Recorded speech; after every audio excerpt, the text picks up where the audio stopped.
Doutora Mônica, estamos ao vivo. Edna, você vai... Boa noite a todos, bem-vindos a mais uma reunião da endocrinologia no Hospital Samaritano. O nosso muito obrigado pela presença de todos e o nosso muito obrigado ao Hospital Samaritano por nos dar a oportunidade de estarmos juntos mais uma vez. O tema dessa noite é incidentaloma adrenal, do diagnóstico ao tratamento. Os nossos convidados são Dr. Leonardo Vieira Neto, professor adjunto do Departamento de Clínica Médica da Faculdade de Medicina da UFRJ, presidente da Regional Rio de Janeiro da ASBEM e presidente do Departamento de Adrenal e Hipertensão da ASBEM. Doutora Flávia Lúcia Conceição, mestre e doutora pela UFRJ, professora associada de endocrinologia da Faculdade de Medicina da UFRJ. E a doutora Viviane Brandão Amorim, mestre em radiologia pela UFRJ, doutora em ciências médicas pelo INDOR e radiologista da clínica Felipe Matoso e do Instituto Nacional do Câncer, do INCA. Muito obrigada. A seguir, vou pedir à doutora Denise Momesso que nos explique como vai ser a sequência. O nosso muito obrigado, bem-vindo a todos e uma boa palestra. Obrigada. Denise, a palavra é tua. Boa noite a todos, boa noite, Mônica. Queria agradecer a todos que estão aqui com a gente, agradecer em especial, né, a equipe de Samaritano que nos dá suporte, e aos nossos 3 palestrantes. Hoje certamente vai ser um evento de muita troca, muito aprendizado. Acho que são 3 pessoas que todos conhecem, são especialistas no assunto, e vai ser muito bom para todos nós. A gente vai começar como já de usual, eles vão fazer as apresentações, e como a apresentação deles vai ser um pouco uma conversa, um bate-papo entre eles, a gente vai deixar o final para fazer as perguntas e comentários através do chat, tá? Então, vocês, por favor, enviem suas perguntas e seus comentários pelo chat, e no final da apresentação dos 3, a gente vai abrir para essa conversa, tá? Bom evento a todos. Eu vou passar a palavra para a Edna, que a Edna, no início, teve uma questão que não conseguiu dar boas-vindas para todos, como de usual. Edna, se você quiser falar com a gente aqui. Olá, boa noite a todos, sempre um prazer recebê-los, né? Um privilégio. Essa é a 14ª reunião da endocrinologia por teleconferência, mas é a 14ª por teleconferência. E a gente não vê a hora de retomar os nossos encontros aqui no auditório do Samaritano. Eu acredito que ano que vem. Sejam todos muito bem-vindos, obrigada aos palestrantes por estarem conosco e vamos iniciar. Obrigada.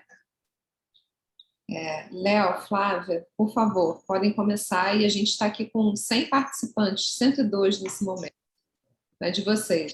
Obrigada. Obrigado, Denise, obrigado, Mônica, obrigado, Edna. Boa noite a todos. Primeiramente, agradecer ao Samaritano, agradecer em especial a Mônica e a Denise pelo convite, para eu estar aqui para falar desse tema que eu gosto muito. Eu vou compartilhar minha tela agora. A gente vai começar... eu vou começar a minha apresentação e aí a gente vai... eu vou parar a minha apresentação no meio para a doutora Viviane falar um pouquinho para vocês sobre a parte do estudo de imagem das lesões de suprarrenal.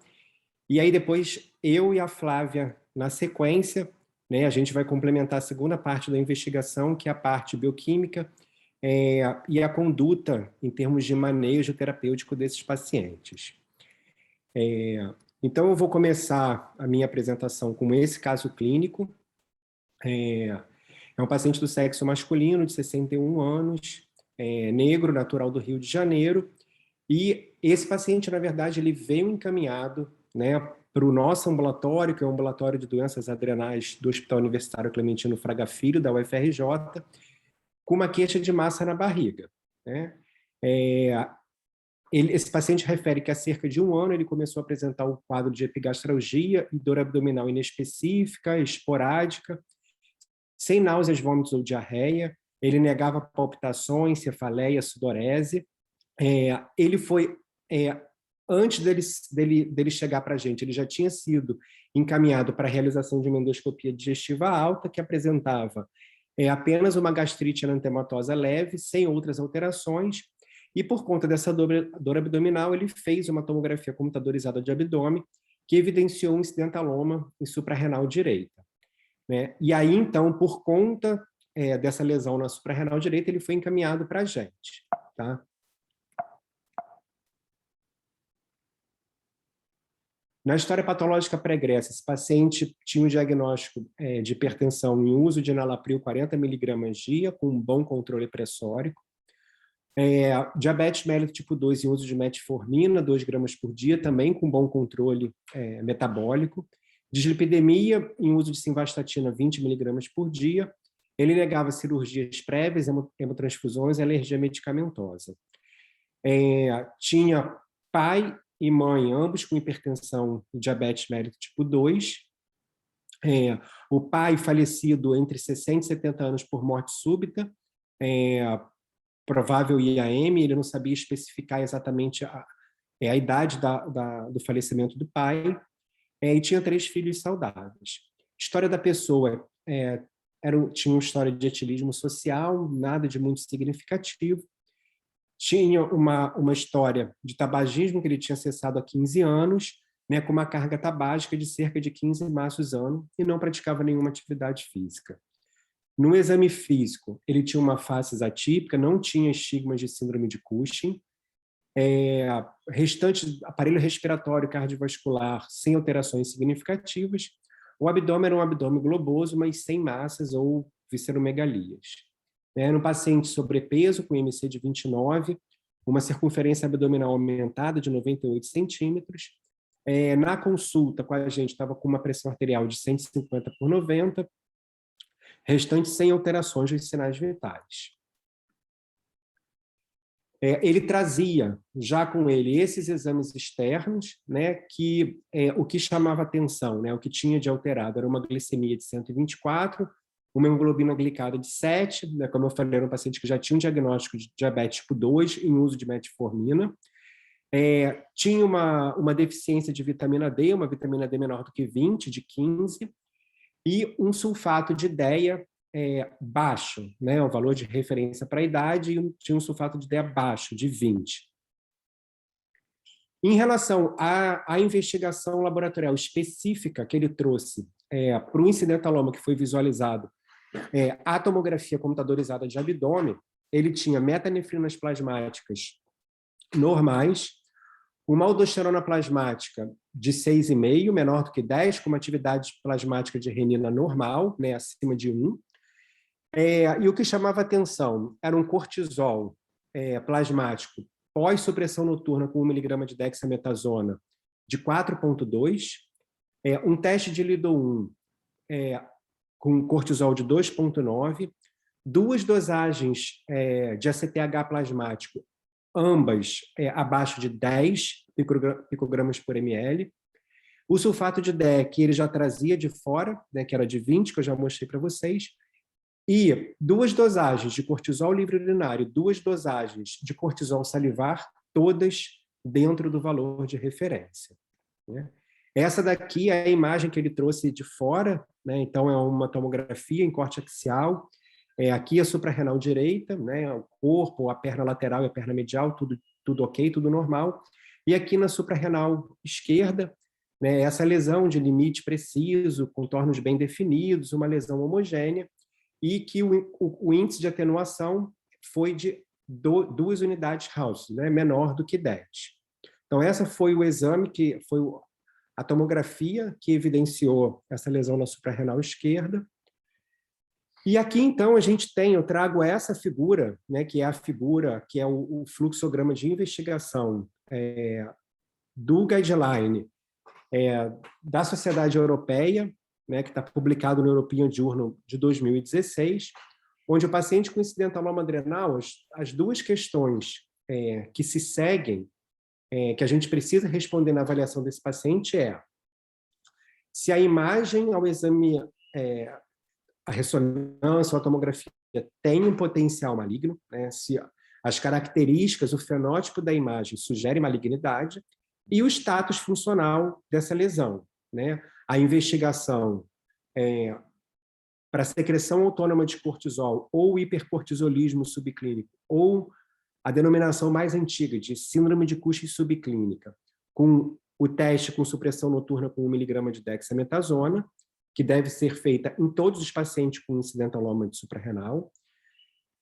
As dosagens de metanefrinas urinárias ou plasmáticas, para investigação de feocromostoma, que deve ser feita em todos os pacientes, e o screening, o rastreio para hiperaldosteronismo primário, né, por meio da dosagem da aldosterona plasmática e da atividade de renina, apenas naqueles pacientes com hipertensão e ou hipocalemia, seja ela espontânea ou induzida por diurético, né?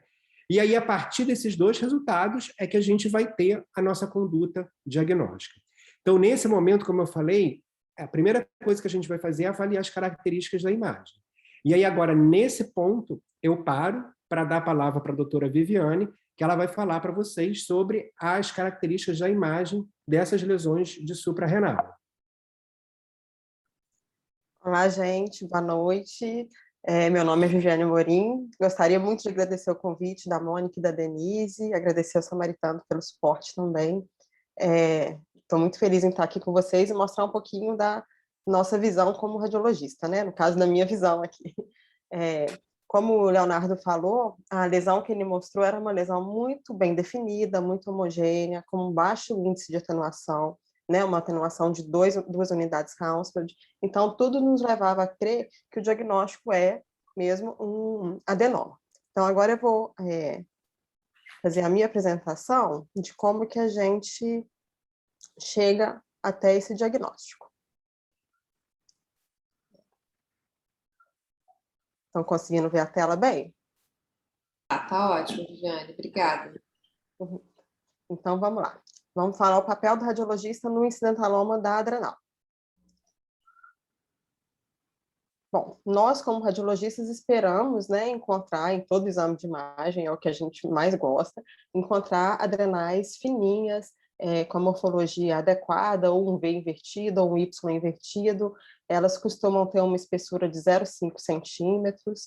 Então, esse é o normal do nosso dia a dia, num exame que a gente faz sem a pretensão de encontrar qualquer anomalia ali na adrenal. Porém, algumas vezes, a gente encontra um incidentaloma. E aí, como que a gente parte para essa investigação? Os incidentalomas, né, são encontrados em cerca de 3 a 7% dos adultos, né, que fizeram algum exame em que não havia suspeita de lesão da adrenal. E a grande maioria deles é composto por adenomas, 80% dos casos são adenomas. Indica-se, né, uma deliberação multidisciplinar nos casos que são duvidosos. Então, não são considerados incidentalomas os exames que foram realizados por excesso de hormônio de adrenal, síndrome hereditária que cursa com lesão da adrenal, ou aqueles exames para estadiamento ou acompanhamento de tumores malignos, em que a gente pode achar um implante ali na adrenal. E, além disso, a gente caracteriza incidentaloma aquelas lesões maiores que 1 centímetro. As lesões menores que 1 centímetro não são caracterizadas como lesões verdadeiras. A gente fala que é um espessamento da adrenal e não uma lesão. A gente sabe que vocês, endocrinologistas, seguem o manejo, né, da Sociedade Europeia de Endocrinologia para fazer o acompanhamento das lesões e a conduta. Nós, radiologistas, temos um outro guideline, que é do Colégio Americano de Radiologia, que, na verdade, é um guideline mais voltado para a área da imagem mesmo. Então, ela vem de encontro e vem adicionar dados que no consenso da Sociedade Europeia não diz para nós radiologistas. Então, na verdade, vem acrescentar para a gente dar alguns dados para vocês por imagem, para que vocês usem esse nosso diagnóstico no consenso da Sociedade Europeia. Então, na verdade, é só uma ajuda, né? Não é um manejo que vai contra o da Sociedade Europeia. E esse manejo do Colégio Americano, ele tem um fluxograma que é extenso, né, com os dados das imagens. Não é o meu objetivo falar dele todo aqui, mesmo porque é uma coisa mais da especialidade. Então, eu dei uma resumida aqui no consenso para mostrar para vocês como que a gente lida com isso, né? Ao visualizar uma massa incidental maior que 1 centímetro, né, o que a gente pensa? A gente tem 4 possibilidades. Perceber que essa imagem é tipicamente benigna, então ela não traz dúvida diagnóstica por imagem, a gente dá o laudo com certeza, que é um achado tipicamente benigno. Ela pode ter uma origem indeterminada entre 1 e 4 centímetros, né? São aquelas lesões que têm uma densidade na tomografia maior que 10 unidades Hounsfield, e a partir daí a gente faz um exame específico para tentar caracterizar essa lesão, com uma tomografia ou uma ressonância magnética. Nesse caso, a gente espera encontrar um adenoma pobre em gordura, se esses exames levarem para a gente a esse diagnóstico. Mas, em algumas ocasiões, esses exames são negativos do ponto de vista do que a gente espera, que é encontrar um adenoma pobre em gordura. Então, ele pode trazer vários outros tipos de lesões, como feocromocitoma, carcinoma de adrenal, metástase, até um adenoma pobre em gordura, que a gente não conseguiu caracterizar, entre outros. Além disso, temos os achados indeterminados naquelas lesões maiores que 4 centímetros. E aí, nesses 2 últimos casos, tanto quanto a indeterminada, que a gente não conseguiu caracterizar como adenoma pobre em gordura, e o indeterminado maior que 4 centímetros, a indicação é que haja uma deliberação multidisciplinar, dependendo do cenário clínico do paciente, e isso o Leonardo vai falar um pouquinho melhor mais para frente. Então, vamos falar um pouquinho das lesões tipicamente benignas. Vamos começar a falar dos cistos, que são lesões benignas, são cistos simples ou multiloculares, mas não trazem nenhum grau de preocupação para o paciente. Tá? Eles têm uma densidade baixa na ressonância, entre 0 e 20 unidades Hounsfield. Isso pode fazer com que se confunda muitos adenomas com cisto. A grande diferença é que o cisto nunca tem realce pelo meio de contraste. Então, muitas das vezes, quando a gente tem uma TC somente sem contraste, a gente pode até dar o diagnóstico de lesão benigna, naquelas que têm uma densidade menor que 10 unidades Hounsfield, e não bater o martelo como sendo um cisto, porque poderia ser um cisto, que pode ter uma densidade menor ou igual a 10. Aqui só um exemplo de um cisto, na tomografia sem contraste, uma lesão bem delimitadinha. Quando a gente faz o contraste, ela não se realça pelo meio de contraste. A mesma lesão na ressonância, com intensidade de sinal semelhante ao líquido, né, e sem realce. Uma outra lesão que usualmente a gente encontra, embora rara, mas no nosso dia a dia, como a gente vê muito exame, a gente acaba encontrando de vez em quando, é o mielolipoma, que é uma lesão também benigna da adrenal, e ela é composta por proporções diferentes, né, em cada paciente, de adipócitos maduros e células hematopoéticas. E aí, na verdade, são células de gordura mesmo, adipócito maduro, como aqui está, eu coloquei a lâmina da patologia para a gente ter uma ideia, são células hematopoéticas e algumas celulinhas de gordura grandes ali no meio. Então, na tomografia, a gente vai ver lesões heterogêneas com áreas de densidade negativa na tomografia. Não é uma densidade baixa, é uma densidade menos 10, menos 20. Então, é uma gordura madura, que a gente chama. E aqui um exemplo de mielolipoma, esse aqui está bem grande, às vezes ele é bem pequenininho, que a gente vê áreas de gordura mesmo. A intensidade do sinal muito semelhante, perdão, a densidade muito semelhante com a gordura do peritônio, do subcutâneo. Então, é gordura madura, são adipócitos. E aqui a ressonância exemplificando também a mesma lesão. A hemorragia, embora incomum, às vezes a gente também dá de cara com ela e é um diagnóstico fácil. Mais comumente a gente observa em pós-trauma, e são lesões em que, na tomografia, a gente vê uma densidade alta, uma densidade de mais ou menos 50 unidades Hounsfield, e não tem realce, porque é uma bolinha de sangue, né? E a ressonância, ela tem uma intensidade de sinal variável, dependendo de quando foi essa hemorragia ou não. Então, aqui um exemplo de uma tomografia sem contraste, onde a densidade era alta da lesão, de 58 unidades Hounsfield, e que no pós-contraste não houve realce. Então, a gente podia caracterizar isso como um hematoma de adrenal.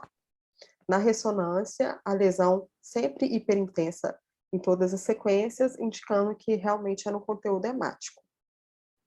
E agora vamos falar dele, que é a estrela da noite, que é o adenoma, né, que é a grande lesão do incidentaloma, né, até 80% dos incidentalomas. Ele aumenta com a prevalência com a idade, então, quanto mais velho o paciente, mais a gente encontra essa lesão. Então, é bem comum no nosso dia a dia, já que a gente não faz exame tão frequente de pacientes jovens. Eles usualmente são lesões pequenas, menores que 3 centímetros, bem delimitados e homogêneos. E, para nossa alegria, 70% deles são ricos em lipídios intracelulares, são aqueles adenomas ricos em gordura. E isso faz com que a gente, radiologista, chegue num diagnóstico bem acurado com muita facilidade. Aqui eu coloquei uma lâmina para vocês verem a diferença daquela lâmina do mielolipoma. Aqui é a gordura intracelular. São gordurinhas intracelulares que pode ter uma quantidade variável. E nesse caso, a maioria dos adenomas tem uma quantidade grande, são os adenomas ricos em lipídios intracelulares. Como a gordura tem baixa densidade na tomografia, ali normalmente tem uma densidade baixa também, né? Então, aquelas lesões com uma densidade na tomografia de menor que 10 unidades Hounsfield, a gente caracteriza como adenoma com especificidade de 98%. Tá? Aqui um exemplo de uma lesão bem delimitadinha, muito semelhante ao exemplo que o Leonardo colocou da paciente, em que a média da densidade era de 0,64. Então, a gente conseguiu caracterizar como um adenoma. Porém, existem aqueles adenomas pobres em gordura, né, que são os 30% que são pobres em lipídio intracelular. E aí, como que a gente chega nesse diagnóstico? Porque chegar no diagnóstico do rico em gordura ficou fácil. Bom, esses são os que têm a densidade na tomografia maior que 10 unidades Hounsfield. E aí o radiologista dá uma choradinha, o clínico também, o endocrinologista, todo mundo fica um pouquinho chateado. Bom, então a gente vai voltar para aquele fluxograma e é uma lesão indeterminada maior que 10 unidades Hounsfield. Então a gente vai lançar a mão da tomografia ou da ressonância para tentar caracterizar essa lesão, que seria um adenoma pobre em gordura. Bom, os adenomas, independentes deles serem ricos ou pobres em gordura, eles têm uma característica típica deles.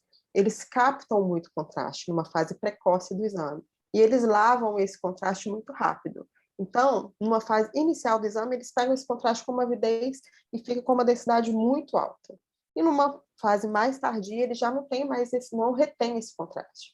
Então, a gente pode usar a tomografia com o estudo perfusional.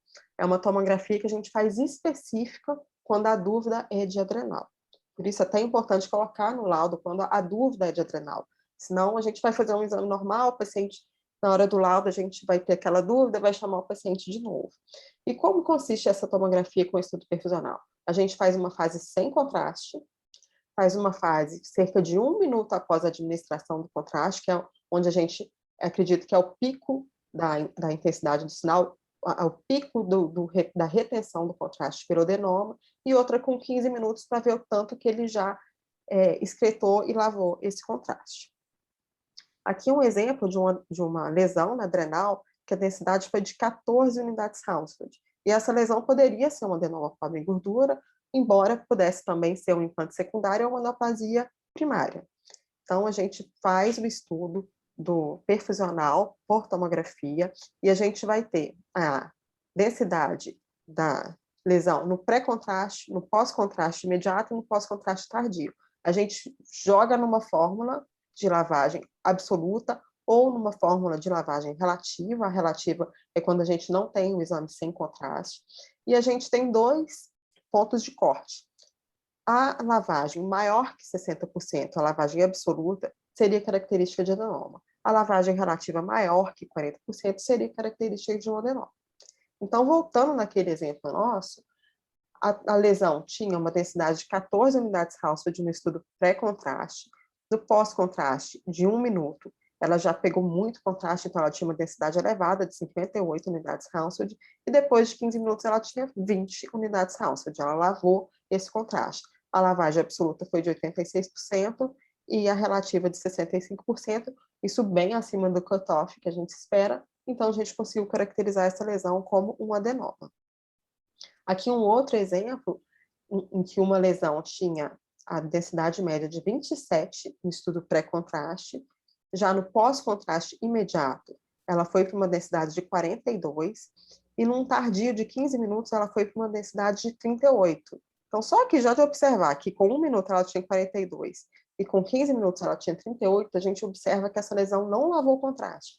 Então, a lavagem absoluta foi de 26% e a relativa de 9%. Então, essa lesão, na verdade, consistia de um implante secundário, isso decorrente de uma massa pulmonar.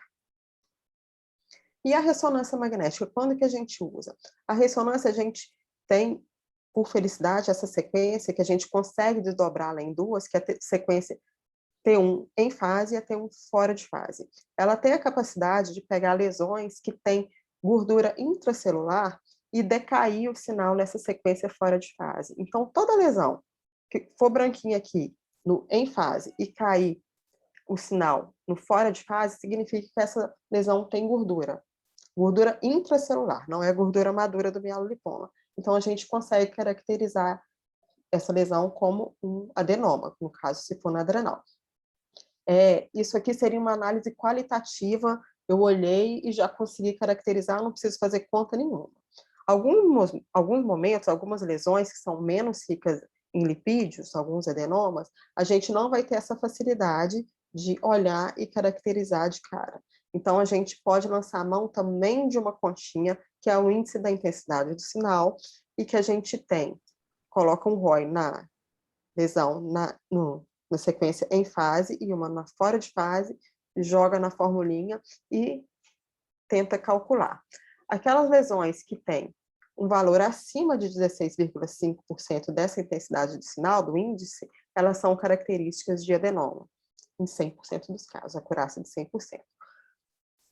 Então, qual exame eu devo fazer para aqueles adenomas pobres em gordura, né? A lesão tem uma densidade maior que 10 unidades Hounsfield. Eu tenho essas duas possibilidades. Qual deles? Bom, lembrando que a tomografia com estudo perfusional, ela se atém, né? Ela vai do princípio que a adrenal capta muito contraste e lava muito contraste, isso independente dela ter muita gordura ou não. Já a ressonância, ela depende sim um pouco desse adenoma ter gordura intracelular. Então, se ela não tiver nada de gordura intracelular, muitas vezes a ressonância vai ser inconclusiva, mas a gente pode lançar a mão do estudo da tomografia com a perfusão da adrenal e conseguir chegar ao diagnóstico. Então, entre esses dois exames, principalmente naquelas lesões mais pobres ainda em gordura, em que a densidade na tomografia sem contraste é maior ou maior que 20 ou 30 unidades Hounsfield, a gente opta por fazer uma tomografia com estudo perfusional da adrenal. Isso é um dado que é bem confuso, todo mundo acha que a ressonância é o melhor exame para adrenal, em alguns casos pode até achar algumas características diferentes, mas para tentar caracterizar adenoma pobre em gordura, o melhor exame é a tomografia com estudo perfusional. E aí, uma outra pergunta que eu gostaria que vocês pensassem, qual seria a diferença dos adenomas funcionantes e dos não funcionantes na tomografia e na ressonância? Na verdade, não tem diferença nenhuma. Para a gente é a mesma coisa.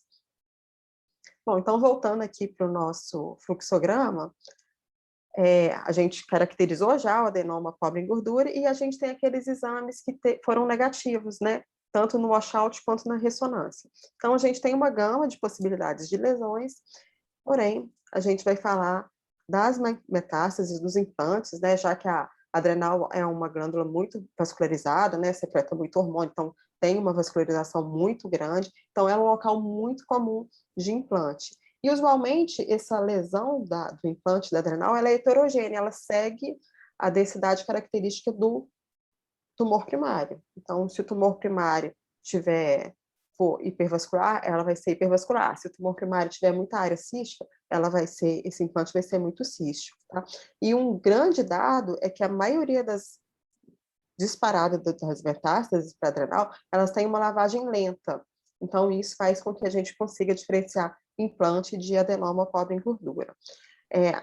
Os únicos, porém, são aqueles tumores hipervasculares, que são o carcinoma células claras, renal, o CHC e o melanoma, que eles têm uma captação muito grande e eles podem lavar.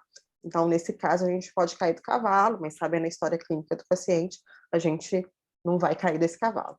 E outro dado que nos ajuda a diagnosticar os implantes seria o crescimento dessas lesões, né, nos exames de imagem subsequentes. Aqui um exemplo de um implante em 2005 e em 2006 ele já aumentou bastante de volume, e repare o tanto que ele é heterogêneo, diferente de um adenoma. A gente também tem uma outra gama de lesões, né? Cada uma tem umas características especiais, algumas individualidades. Eu não vou falar de todas aqui, né? Não, acho que não é o objetivo do curso, mas só para a gente ficar atento, principalmente nas lesões grandes, em ser uma lesão tumoral. Normalmente, bilateral, a gente pensa em linfoma e infecção. Bom, deve estar todo mundo com a adrenal cansada, mas vou fazer só um último exercício com vocês, que é esse casinho aqui, uma paciente de 45 anos que realizou uma tomografia sem contraste para pesquisa de litíase urinária. Não tinha história pregressa de malignidade. E aqui a gente via uma lesão na adrenal redondinha, pequena, paciente jovem. Olhando a densidade, ela tinha uma densidade média de 27 unidades Hounsfield. Inadvertidamente, o médico solicitou uma ressonância para avaliação, e repare que a densidade é alta. Isso fazendo também uma meia-culpa, porque muitas vezes a gente não coloca tão explícito no laudo, e eu passei a fazer isso de um tempo para cá, para indicar realmente a tomografia com estudo perfusional da adrenal, ao invés de uma ressonância, para que não aconteça esse segundo passo, que essa paciente foi fazer uma ressonância e a ressonância não foi diagnóstica. Que aqui eu tenho a sequência T1 em fase e fora de fase, a gente não vê um decaimento do sinal, e mesmo julgando na fórmula, não foi diagnóstica. Então, ela voltou no terceiro momento para fazer a tomografia, e a lesão captou bastante contraste, ela tinha a densidade de 26, 27, aqui ela veio a quase 60 de densidade, e no estudo tardio ela estava com 26 de densidade. Então, a lavagem absoluta foi de 100%, repare que na fase tardia ela tem a mesma densidade da pré-contraste, e a lavagem relativa foi de 54%, então a gente conseguiu caracterizar como adenoma. Então, acho que a grande questão que eu queria passar para vocês é, para avaliação de adrenal, dúvidas em adrenal, vamos fazer primeiro a tomografia com o estudo perfusional da adrenal, ao invés da ressonância. É isso, gente. Se tiverem alguma dúvida, podem falar ou então mandar e-mail. Vai ser um prazer.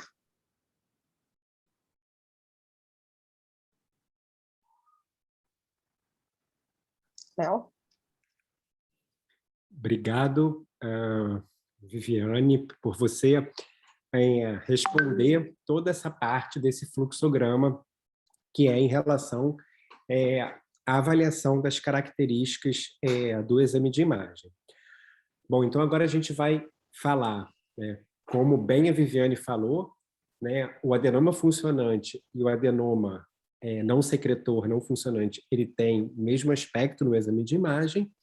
Então, aqui a gente vai ter que lançar mão da avaliação bioquímica, da avaliação laboratorial desses pacientes. Como eu falei para vocês, a investigação de secreção autônoma de cortisol, o hipercortisolismo subclínico, ela vai ter que ser feita em todos os pacientes com incidentaloma adrenal. Assim como o feocromostoma, que esse paciente do caso que eu mostrei para vocês fez por meio das metanefrinas plasmáticas, e foi negativo.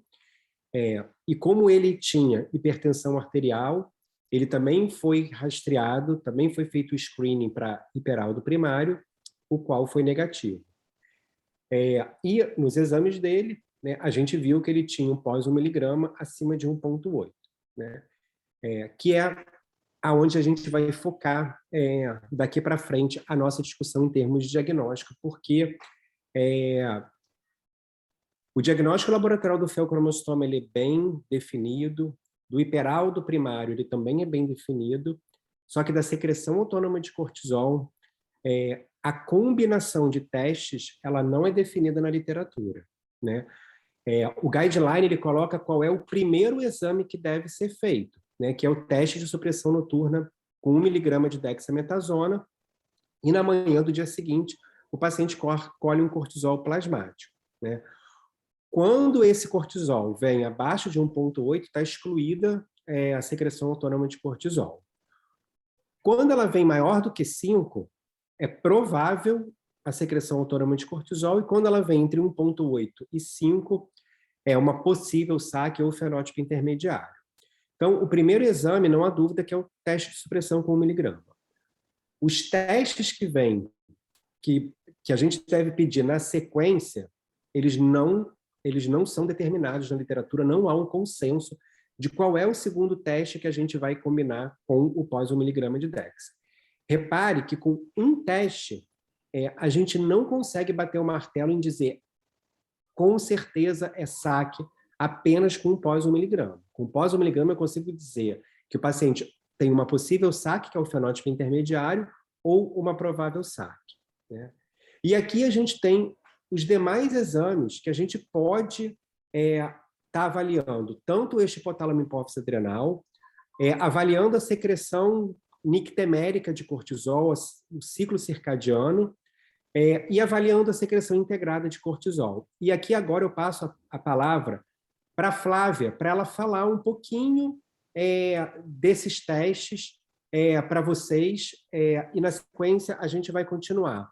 Flávia, eu passo a palavra para você agora. Oi, gente, boa noite. Primeiro, eu queria agradecer também a Denise, a Mônica, ao Samaritano. É sempre muito bom estar aqui com vocês.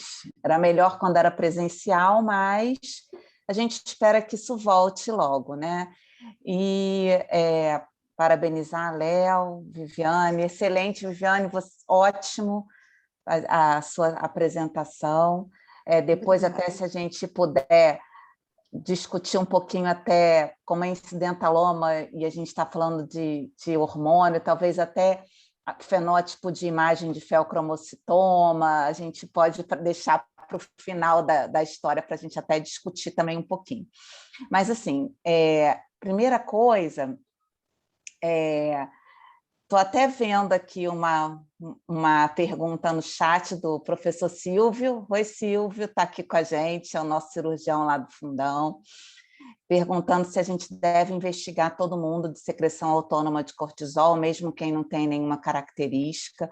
Na verdade, sim, a gente deve investigar todo mundo para a secreção autônoma de cortisol, porque dentre as alterações de secreção da adrenal nos incidentalomas, a secreção autônoma de cortisol é a mais comum, é o que a gente vê mais, tá? Então, na verdade, assim, a primeira coisa que eu queria falar para vocês porque um paciente veio para a gente com incidentaloma adrenal, a gente vai avaliar a secreção hormonal, mas a gente também vai avaliar a clínica desse doente. Então, a primeira coisa é olhar para o doente, ver se ele não tem nenhuma característica de Cushing, se ele não tem estrias violáceas, se ele não tem história de miopatia ou fraqueza proximal, equimoses com frequência, porque a gente sabe que todos os testes para avaliação de síndrome de Cushing, eles dependem muito também da probabilidade pré-teste daquele indivíduo ter Cushing. Então, se a gente for lembrar de diretrizes de avaliação de Cushing,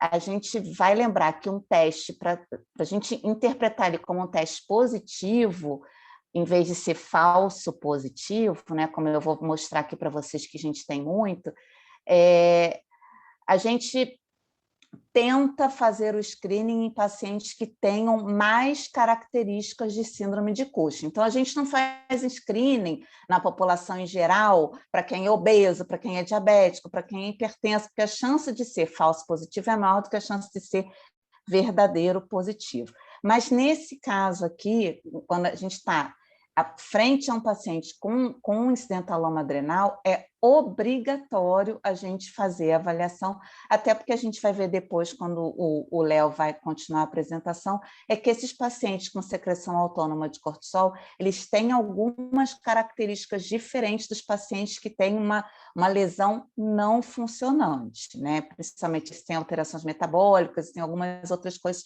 que são diferentes do paciente que tem uma lesão que é não funcionante de adrenal.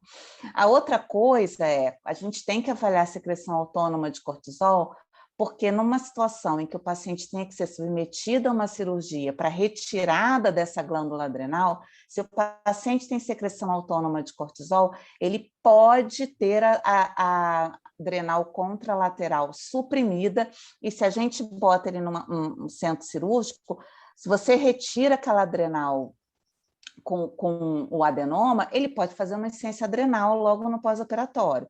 Então, isso é uma outra razão para a gente investigar o paciente para secreção autônoma de cortisol.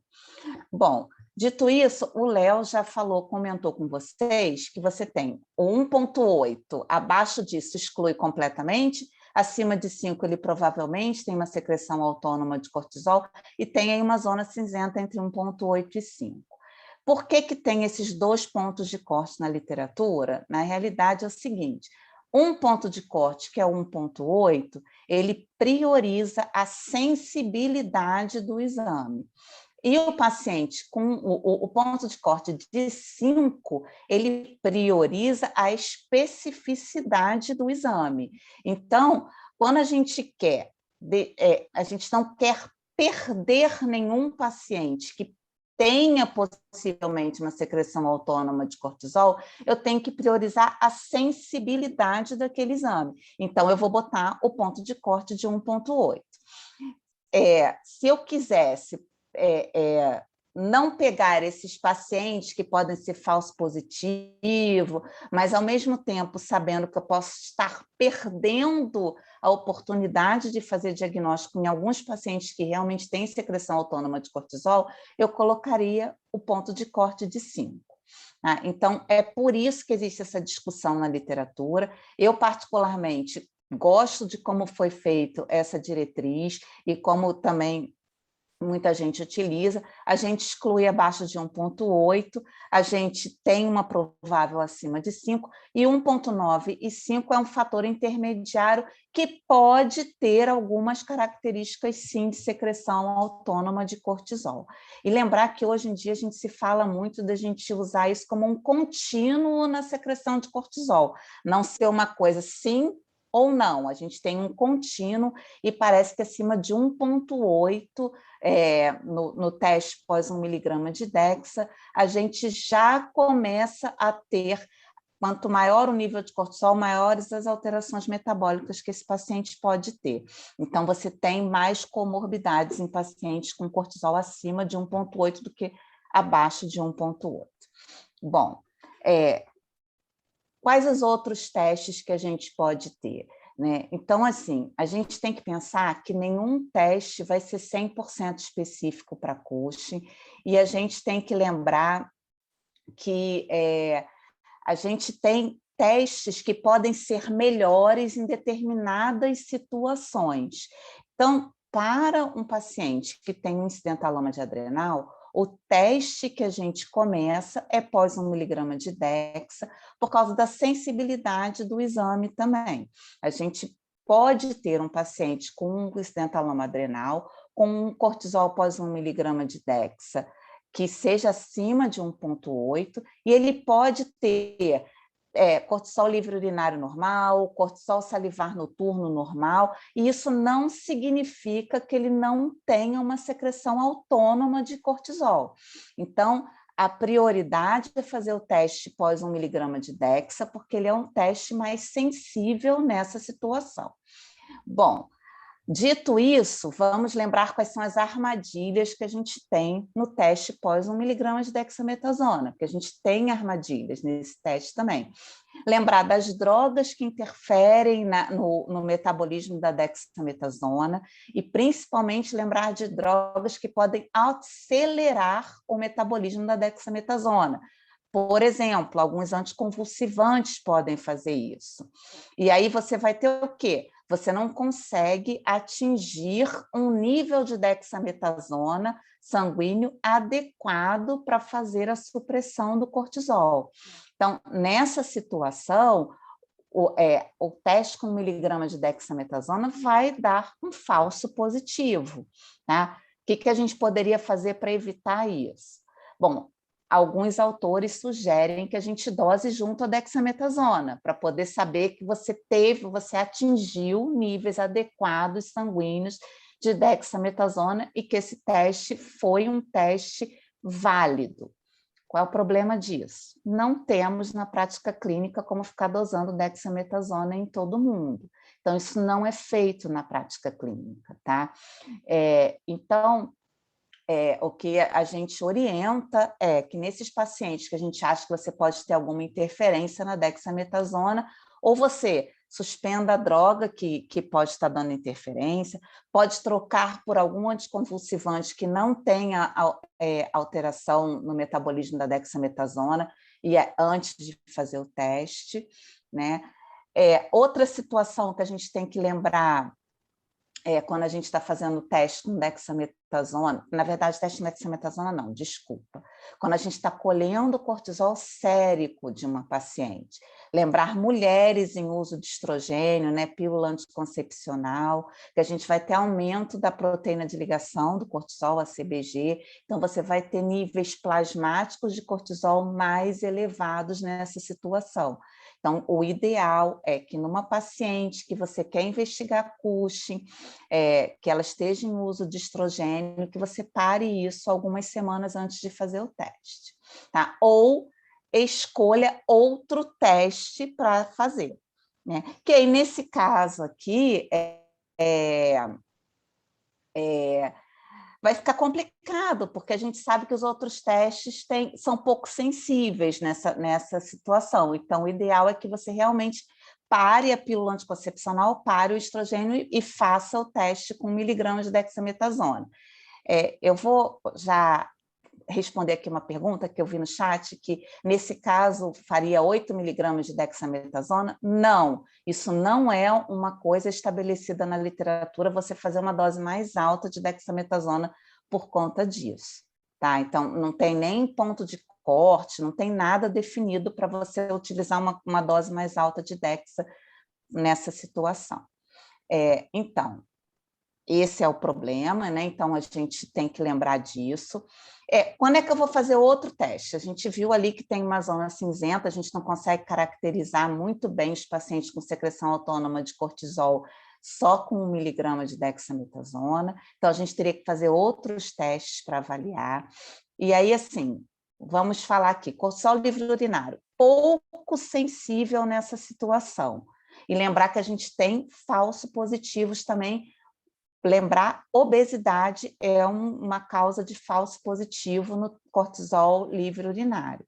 Então, isso a gente tem que ter em mente quando a gente está pedindo esse exame. Mas, na maioria das vezes, a gente vai ter, na verdade, falso negativo, porque ele é pouco sensível nessa situação. Cortisol plasmático da meia-noite, a gente não faz mais. Eu, na minha época de residente, fiz muito. Vou ter que confessar aqui. O Léo também, né? A gente ficava lá igual vampiro, esperando. Entrava devagarinho na enfermaria para não acordar o doente, para a gente colher, porque a gente não tinha facilidade naquela época de fazer o cortisol salivar do paciente lá no HU. Hoje ficou muito mais fácil, tem o cortisol salivar, que veio aí para entrar no lugar do cortisol plasmático da meia-noite, mas ele tem problemas também.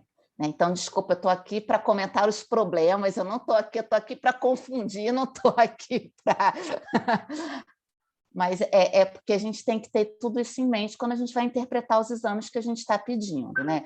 Então, cortisol noturno, salivar, a gente pode ter falso positivo em pacientes mais idosos, a gente pode ter falso positivo em paciente tabagista, né? Lembrar que o paciente que fuma, ele tem que ficar 24 horas sem fumar antes de fazer o teste, porque você tem substâncias no cigarro que inibem a enzima que converte cortisol para cortisona, então você pode ter um falso positivo no exame do cortisol salivar.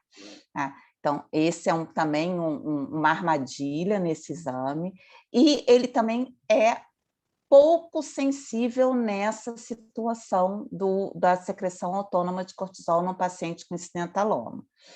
Além disso, tem um outro probleminha nesse exame, que são os trabalhadores noturnos, que também muda o ritmo circadiano, então você também não consegue avaliar o cortisol salivar à meia-noite, ele não é um bom teste nessa situação.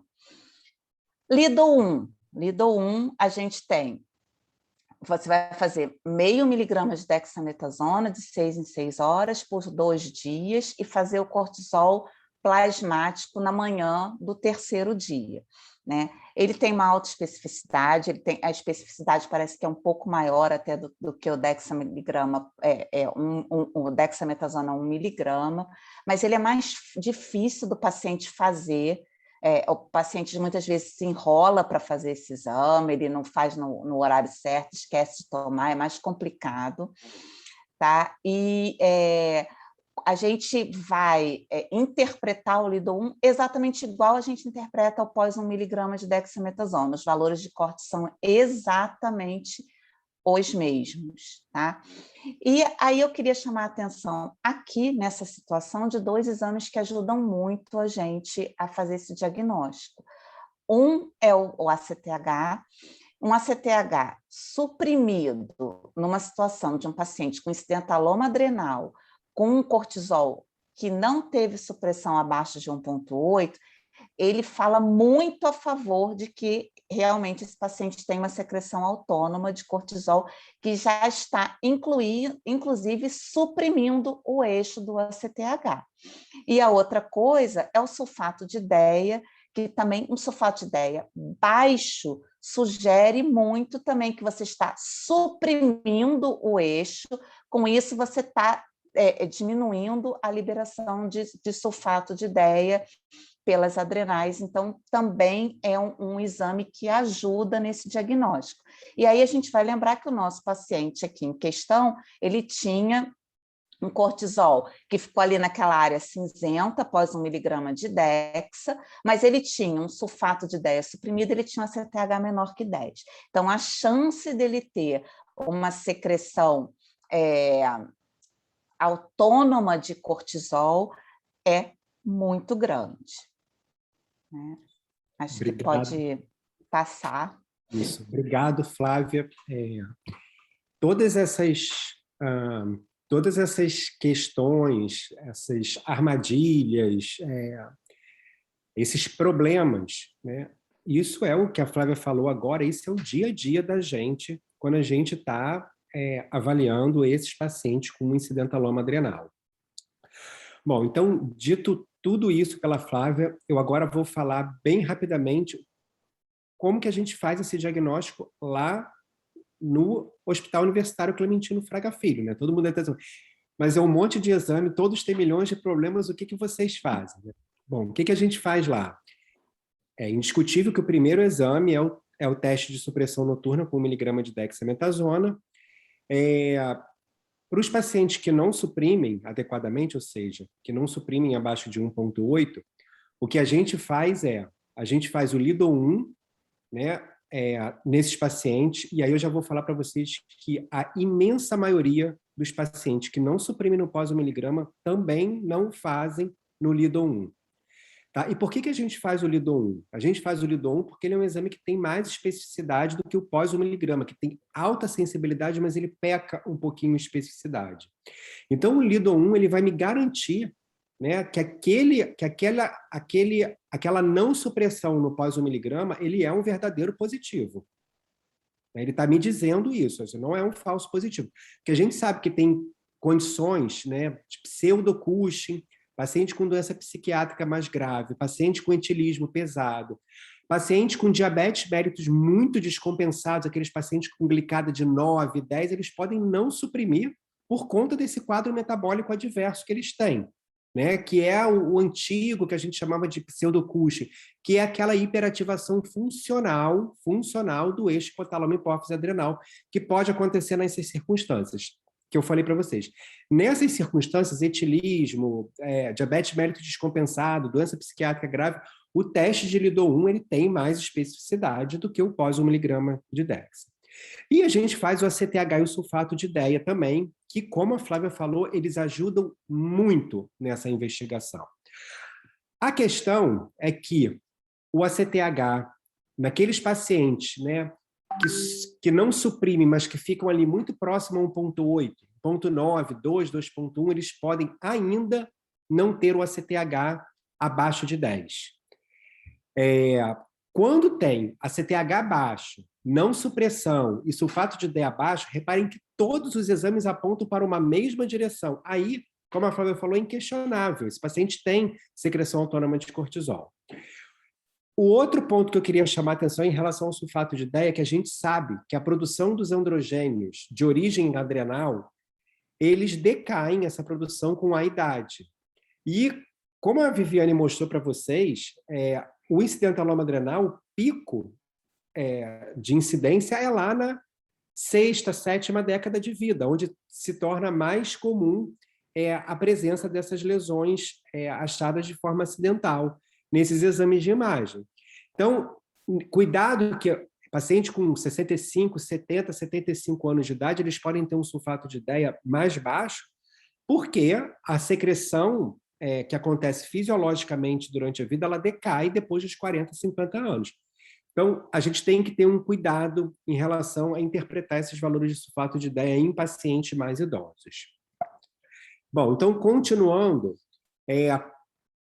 esse paciente ele preenche exatamente a definição de secreção autônoma de cortisol, que é evidência bioquímica de hipersecreção autônoma. Esse paciente tinha um pós 1 miligrama alterado, LIDO-1 alterado, ACTH baixo, sulfato de ideia baixo.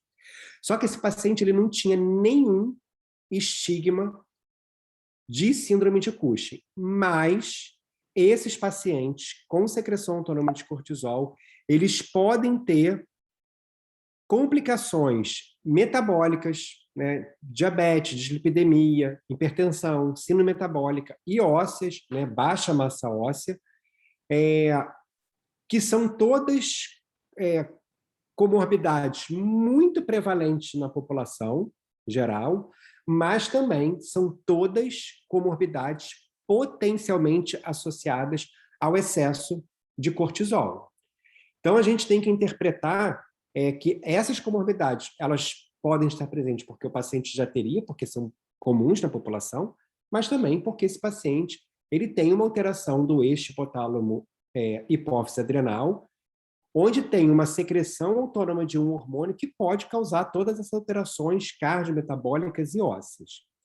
Esse paciente em questão, ele tinha hipertensão, ele tinha diabetes mellitus tipo 2, ele tinha dislipidemia, ele tinha sobrepeso, um IMC de 29, ele não tinha osteoporose. Esse paciente, ele acabou fazendo uma densitometria óssea, porque ele entrou num dos protocolos de estudo do nosso ambulatório e ele fez uma avaliação da densidade mineral óssea e tinha sido normal. Como eu falei, essas condições são prevalentes na população em geral, mas também são condições que estão associadas ao excesso de cortisol. Flávia, você quer comentar um pouquinho aqui dessa parte que eu acho importante? Sim, sim. Assim, eu acho que tem algumas coisas para a gente comentar aqui. Primeiro, o diabetes mellitus, como você já falou, não controlado, é uma causa de falso positivo no teste com miligrama de Dexa. Então, que se você precisa testar um paciente, que você controle o diabetes antes de fazer a avaliação para secreção autônoma de cortisol, porque senão você vai ter uma chance muito grande de fazer falso positivo. Eu, por exemplo, fiz uma tese, né, orientei uma tese em conjunto com o pessoal lá da clínica médica no Fundão, e a gente viu, na primeira avaliação de pacientes com diabetes, a gente pegou uma população de diabéticos tipo 2 lá do ambulatório de diabetes, Lembrando que é um ambulatório, hospital terciário, então são pacientes com diabetes mais grave, de mais difícil controle. Na primeira avaliação com teste com miligrama pós-Dexa, eu tive 30% de pacientes com pós 1 miligrama positivos. A partir do momento que a gente foi fazendo o segundo, terceiro teste, isso foi caindo. Então, assim, é muito importante a gente ter isso em mente. Então, se por um lado você tem o diabetes mellitus, podendo ser uma consequência da secreção autônoma de cortisol, por outro lado, você pode ter o diabetes sendo a causa de um falso positivo no exame. Tá? Então, isso é uma primeira coisa. A gente pegar a hipertensão, eu também orientei junto lá uma tese uma dissertação de mestrado no ambulatório de hipertensão refratária, lá no Fundão. Aconteceu exatamente a mesma coisa. Em torno de 30% dos pacientes não suprimiram pós 1 miligrama de Dexa. E quando a gente foi fazendo os testes subsequentes, isso também foi caindo progressivamente. Então, vejam bem que as duas, tanto a hipertensão quanto o diabetes, elas podem ser causa de falso positivo e elas podem ser consequência da secreção autônoma de cortisol. Então, muito cuidado nesse momento da gente avaliar esse paciente. Com relação à dislipidemia, eu tinha só uma coisa, um comentário aqui a fazer, que, na verdade, não é a dislipidemia que é causa de falso positivo, mas sim algumas drogas, eu vou citar aqui o fenofibrato, uma droga que a gente usa para tratar a dislipidemia e que ela pode ter uma interferência se você estiver dosando cortisol por HPLC. Então, tem que tomar muito cuidado também, porque você pode ter falso positivo nos pacientes em uso de fenofibrato, tá? E a obesidade, como a gente já falou, que é um falso positivo tanto pós 1 miligrama quanto no cortisol livre urinário. Mas aí lembrar, esse paciente ele não é obeso, ele tem um sobrepeso, ele não tem IMC acima de 30. A obesidade para dar esse falso positivo é a obesidade mesmo. Então, não seria nesse paciente uma razão da gente pensar em falso positivo. E uma coisa também, Flávia, só para a gente terminar essa parte de diagnóstico para entrar na parte de tratamento, uma coisa que eu percebi, né, e eu fui até procurar isso na literatura, quando eu comecei a a estudar especificamente o teste de supressão, tanto pós 1 miligrama quanto o Lido-1, e um dado muito curioso que eu fui procurar isso e não encontrei, é que eu vejo que os pacientes mais idosos, eles suprimem menos nesses Sim. testes de supressão. Você também, quando fez essas teses, você também teve essa mesma coisa. Suprimem menos e tem um cortisol salivar mais alto. Mais eu vi as elevado. duas coisas. Isso, é a mesma coisa que a gente vê nesses pacientes com incidentaloma adrenal, é um dado curioso, eu não consegui achar nenhuma explicação, a princípio, para justificar isso. Bom, enfim. Eu acho que deve ser uma ativação do eixo. Pode ser. A minha sensação é uma ativação do eixo, mas eu vi a mesma coisa, exatamente. Tá ótimo. Bom, então agora para a gente ir para a última parte, eu vou falar um pouco da conduta, né? O que a gente faz com esses pacientes? Né? A gente segue em tratamento clínico ou a gente faz adrenalectomia? Bom, o que eu trago aqui para vocês é o fluxograma de conduta de acordo com o guideline da Sociedade Europeia, né? Que coloca que os pacientes que têm secreção autônoma de cortisol, a questão da gente indicar ou não a cirurgia vai depender muito se esse paciente tem comorbidades potencialmente associadas ao excesso de cortisol. Se eles não têm, né, nenhuma comorbidade ou poucas comorbidades de fácil controle, raramente esse paciente vai ser candidato à adrenalectomia. Se esse paciente tem múltiplas comorbidades potencialmente associadas ao excesso de cortisol, esses pacientes vão para a cirurgia mais comumente.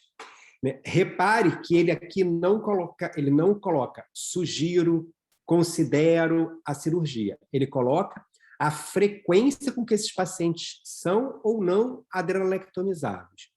Por que isso? Porque, na verdade, não existe ainda, né, uma recomendação de você adrenalectomizar de forma sistemática esses pacientes que têm secreção autônoma de cortisol, tá? Embora esses pacientes tenham muitas comorbidades, né, aqui eu trago para vocês, só para vocês terem uma ideia de qual é a frequência de comorbidades nesses pacientes com secreção autônoma de cortisol com incidentaloma. Hipertensão arterial sistêmica no nosso ambulatório, no ambulatório de incidentaloma, entre os pacientes com incidentaloma, 82% dos pacientes tinham o diagnóstico de hipertensão. 82%. É muita gente com hipertensão. A mesma coisa, pacientes com diabetes e pré-diabetes. Reparem que só 9% dos pacientes com incidentaloma e secreção autônoma de cortisol eram euglicêmicos, né? 47% tinham diagnóstico de DM2 e 44% diagnóstico de pré-diabetes. Então, reparem que esses pacientes, do ponto de vista metabólico, são pacientes que têm um quadro metabólico desfavorável, né?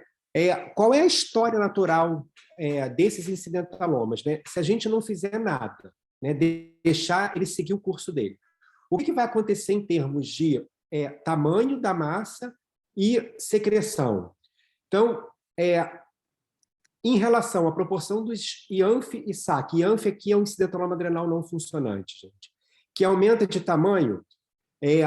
Essa é uma meta-análise que foi publicada ano retrasado. Eles viram o seguinte, que um segmento médio de 42 meses, aumento de qualquer grau foi observado só em 6% de mais de 3.000 pacientes. Aumento de pelo menos 1 centímetro foi relatado em 2,5% dos pacientes com não funcionante ou com secreção autônoma de cortisol. Em 2%, quando a gente divide, separa 2,4% no SAC e 1,2% só no IANF. Então, repare que o crescimento dessas lesões ela é pouco frequente, ela acontece na minoria dos pacientes, né? Aqueles pacientes, né, que tinham adenomas com tamanho de pelo menos 2,5 centímetros foram menos propensos a crescer do que aqueles adenomas com menos de 2,5 centímetros, né? Que foram os que cresceram um pouco mais, né? E nenhum dos quase 3.000 IANF e SAC com acompanhamento de quase 50 meses teve transformação de benigno em maligno, que algumas pessoas têm esse receio, mas será que essa massa, ao longo do tempo, ela não pode ter uma transformação maligna? Né? Tem casos anedóticos relatados na literatura. No geral, a regra é isso não acontecer, gente. E em relação à produção hormonal, ela muda durante o acompanhamento? Bom, dos quase 3.000 pacientes em segmentos por 50 meses, apenas 6 pacientes desenvolveram síndrome de Cushing clinicamente manifesta. Né? Essa é uma outra preocupação que as pessoas têm. Será que esse SAC, ou será que esse não funcionante vai se transformar num feocromostoma, num hiperaldo, ou num Cushing? Isso acontece, é a exceção, não é a regra. Né? E, por isso, a gente não precisa ficar, ao longo do acompanhamento, pedindo dosagem de metanefrina ou fazendo rastreio de hiperaldo anualmente para esses pacientes. Uma vez que a investigação inicial de FeL e de hiperaldo foi negativo, a gente só vai voltar a reinvestigar esses pacientes para FeL e para hiperaldo se esses pacientes apresentarem, durante o acompanhamento clínico, sinais e sintomas sugestivos de hiperaldo ou de feocromostoma. Para a secreção autônoma de cortisol, isso mudou um pouco, né? Recentemente, né, tem se sugerido que a investigação para secreção autônoma de cortisol, ou seja, o teste com pós-miligrama, ele seja feito a cada 1-2 anos nesses pacientes com incidentaloma adrenal. Os pacientes com SAC, que já tem SAC, essa supressão fosse feita a cada 1 ano, e nos IANFs, nos não funcionantes, a cada 1-2 anos, porque, como a Flávia falou, né, o cortisol ele não deve ser interpretado aqui no contexto de incidentaloma como 1,85/5 como um contínuo. À medida que esse paciente suprime menos, ou seja, tem um cortisol mais baixo, mais alto, pós a supressão com dexametasona, maior a chance desse paciente ter mais comorbidades mais graves, dessas comorbidades que potencialmente podem estar relacionadas ao excesso de cortisol. Então, por isso que o teste de supressão a gente faz a cada 1, 2 anos, como eu falei para vocês. Agora, fel e peraldo não tem indicação de ficar anualmente pedindo por conta desse dado que eu acabei de mostrar para vocês. Tá? E em relação aos eventos cardiovasculares, já que eu mostrei que esses pacientes têm mais hipertensão, mais diabetes, mais dislipidemia, esse trabalho mostra isso. Né? Aqui ele tem um grupo sem hipercortisolismo subclínico e o grupo com hipercortisolismo subclínico, e ele vê que a incidência de eventos cardiovasculares, de novos eventos, foi de quase 21% contra 8% naqueles pacientes que não tinham hipercortisolismo. Então, essa incidência de eventos cardiovasculares é muito mais comum no grupo com hipercortisolismo do que no grupo sem. E a mesma coisa, a gente vê a mortalidade cardiovascular, ela sendo, né, aqui a sobrevida, né, de acordo com a supressão com a dexametasona, aqui a sobrevida menor nos pacientes que têm um cortisol pós-supressão maior do que 5, quando comparado aos pacientes que têm um fenótipo intermediário e os pacientes que suprimem adequadamente no pós 1 miligrama. Então, mostrando aqui que o cortisol pós-supressão ele é um marcador de mortalidade aumentada nesses pacientes com incidentalômase suprarrenal. Aqui mostrando esse slide, eu já estou terminando, gente, o impacto da cirurgia nesses pacientes com secreção autônoma de cortisol. Né? Aqui, de uma forma geral, mostrando que a intervenção cirúrgica pode melhorar a pressão arterial, pode levar à perda de peso, melhora do diabetes tipo 2, mas repare que são todos trabalho com N muito pequeno, né? Todos esses aqui, exceto esse que eu marquei, que eu grifei aqui em vermelho, são trabalhos retrospectivos, né? Com um tempo de segmento muito curto. O único trabalho randomizado que a gente tem atualmente é esse de Toniato, que eu destaquei aqui, né? Que teve um segmento bem considerável, porém com um N de pacientes incluídos nesse estudo muito pequeno. Uma revisão sistemática e meta-análise recente mostrando o impacto da cirurgia, né, viu que a cirurgia ela melhorou de forma significativa os níveis pressóricos, como vocês podem ver aqui, né, melhorou o diabetes mellitus, porém a dislipidemia e a obesidade, embora vários pacientes tenham reduzido o nível de lipídio e melhorado o peso, isso em termos de grupo não teve significância estatística.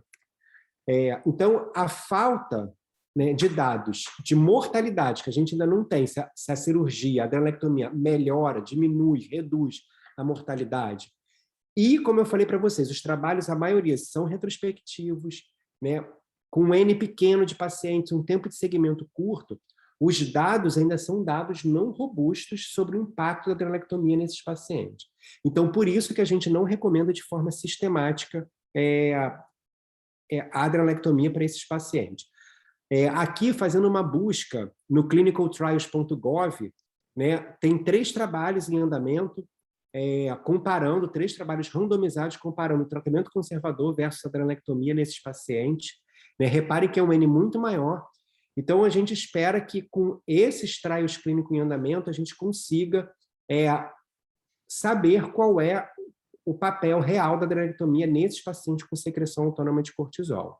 Então, hoje, a conduta nesses pacientes, ela deve ser tomada por uma equipe multidisciplinar experiente, com uma abordagem individualizada, considerando as anormalidades bioquímicas que esse paciente tem, as comorbidades potencialmente relacionadas ao excesso de cortisol, a idade do paciente e, principalmente, o desejo do paciente. Essa decisão tem que ser tomada conjuntamente com o paciente. Né? A gente não vai informar o paciente, o senhor ou a senhora vai operar, vai fazer a adrenalectomia ou vai tratar clinicamente. Essa decisão tem que ser pesada, os prós, os contras, vantagens e desvantagens, com a opinião do paciente.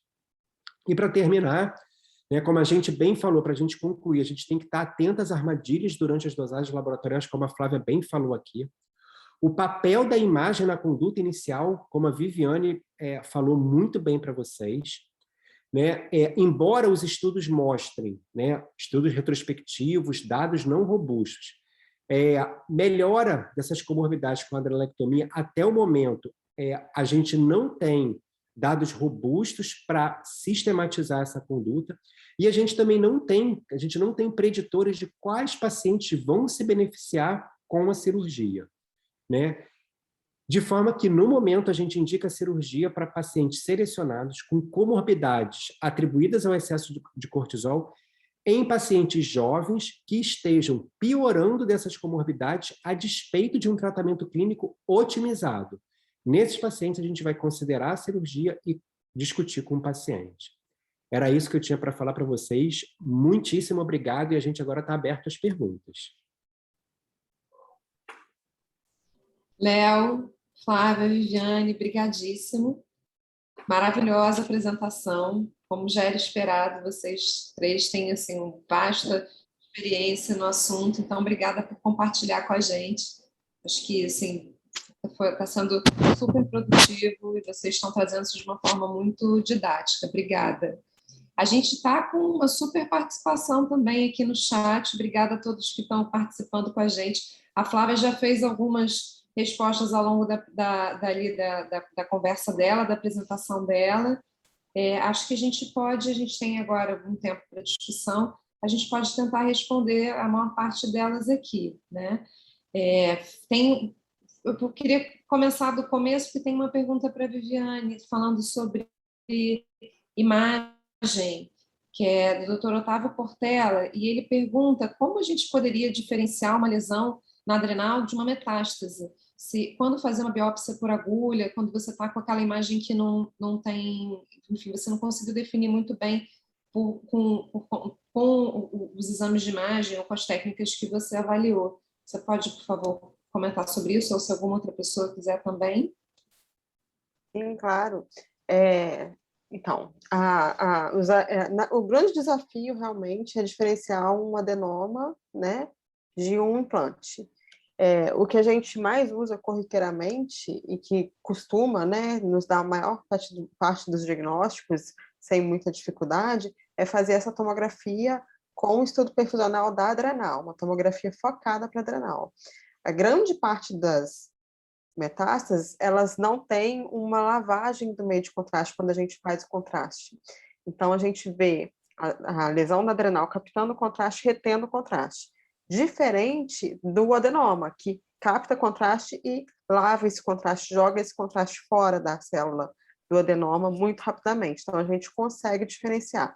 O maior desafio nosso são lesões onde a gente suspeita de implante de carcinoma de células claras, do CHC, do melanoma e até mesmo do feocromocitoma, que esses são lesões que captam muito contraste e acabam lavando também. Então, é o nosso desafio. Das outras lesões de implante, a gente não tem muita dificuldade, não. Obrigada. Seguindo, Léo ou Flávia, enfim, uma pergunta para um dos dois. Tem algumas falando um pouco sobre mais ou menos esse tema, né? Devo investigar saque em pacientes com hipertensão ou diabetes de difícil controle? Não, na minha opinião. Essa eu passo para você. Eu também acho que de jeito nenhum, por conta dos falsos positivos que a Flávia falou. A Flávia tem experiência, ela orientou 2 teses em relação a isso. Fala um pouquinho, Flávia.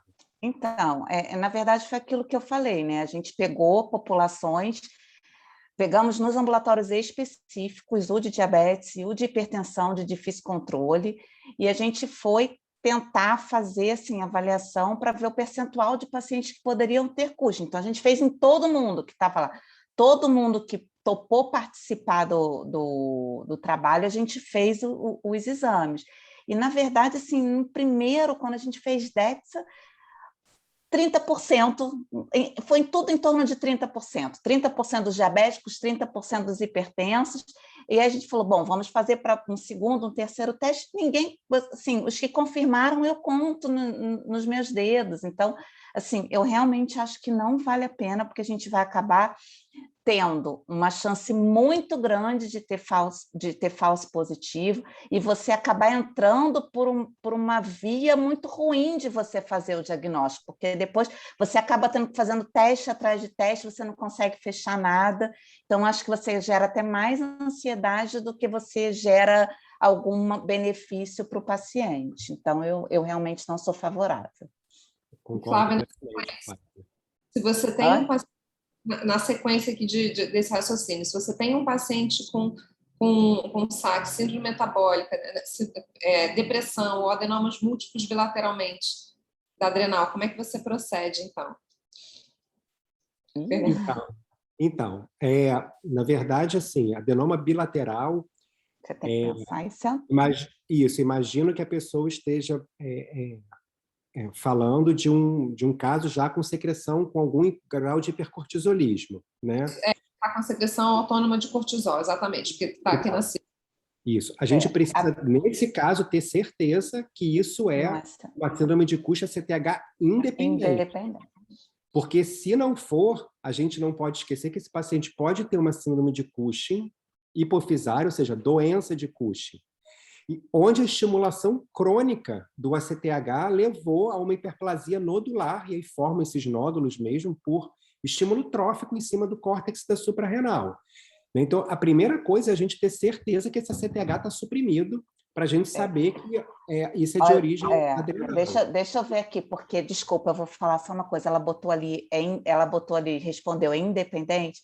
Deixa eu só falar uma coisa para vocês que eu já vi. O Léo conhece esse caso, porque esse caso já foi 1000 vezes para a sessão clínica no Fundão. Eu já vi paciente fazendo efeito gancho de ACTH. ACTH muito elevado, que a gente dosava, vinha CTH de 10, 9, 8. Aí, quando a gente falou, mas não está batendo com a clínica, a paciente hiperpigmentada. Aí entrei em contato com o pessoal, acho que na época foi a Fernanda que eu falei, ou a Rosita, já nem me lembro mais, e expliquei o caso. Resumindo a novela, fizeram diluição de ACTH, e era uma ACTH tipo de 1000, então com efeito gancho. Então tem que tomar cuidado nesses ACTHs baixos para você ter certeza que ele realmente está baixo. E outra coisa, lembrar que a dosagem do ACTH, se ela não for coletada em maneira bem certinha, bem adequada, você degrada o ACTH, ele pode vir falsamente baixo. Então, tem que ser coletado, tem que ser colocado no gelo imediatamente, tem que lembrar dessas pegadinhas também na dosagem do ACTH.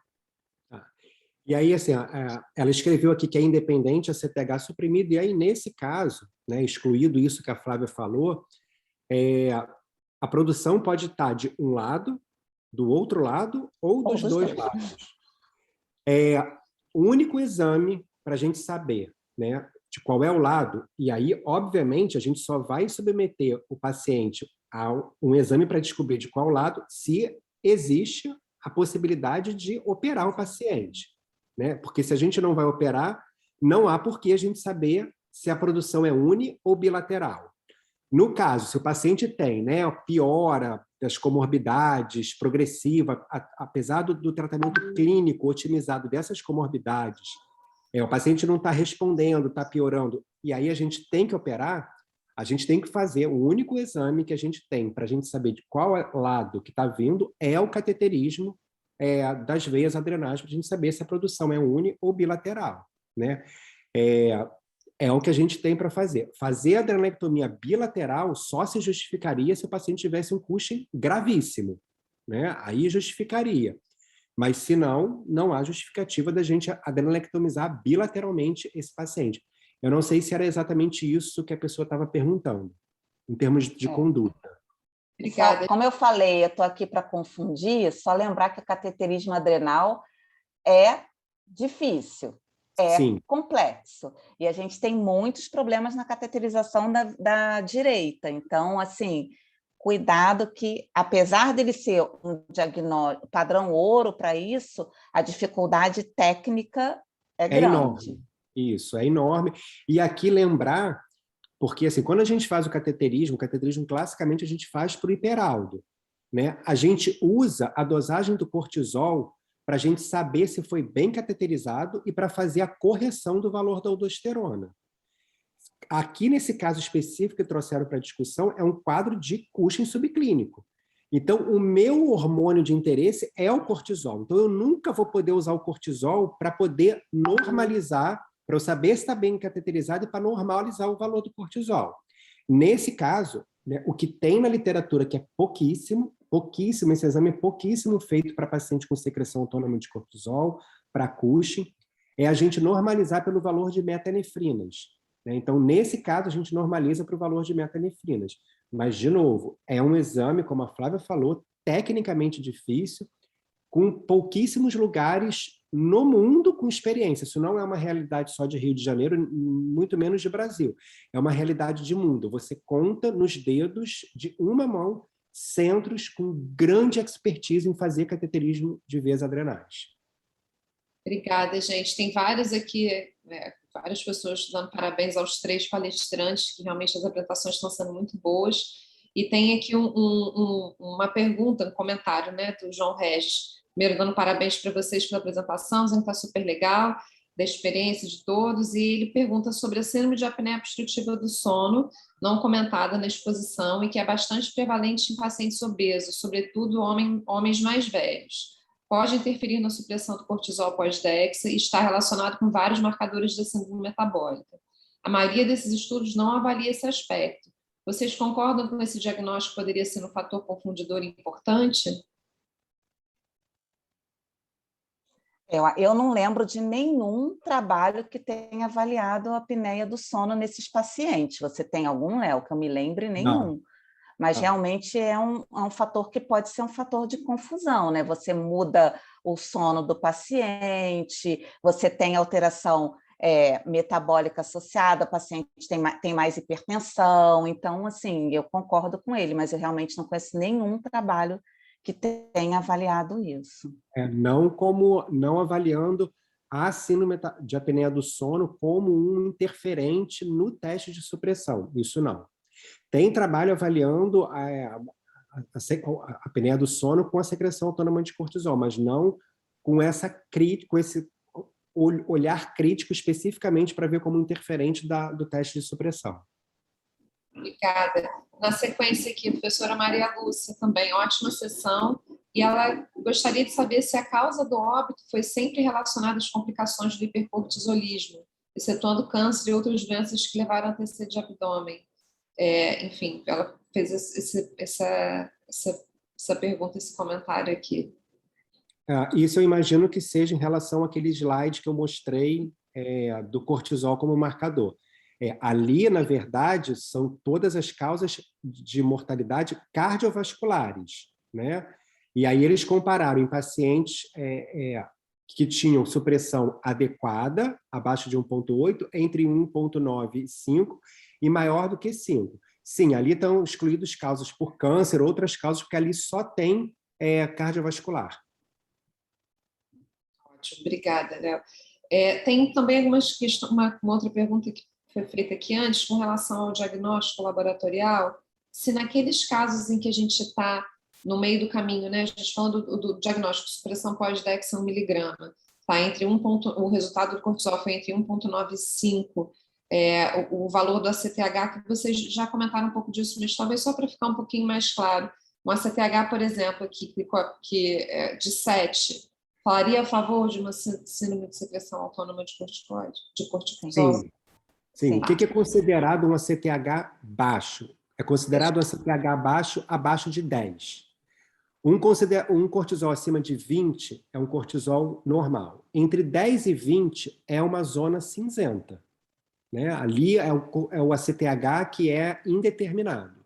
Então, sim, um ACTH de 7 é considerado um ACTH baixo, porque está abaixo de 10.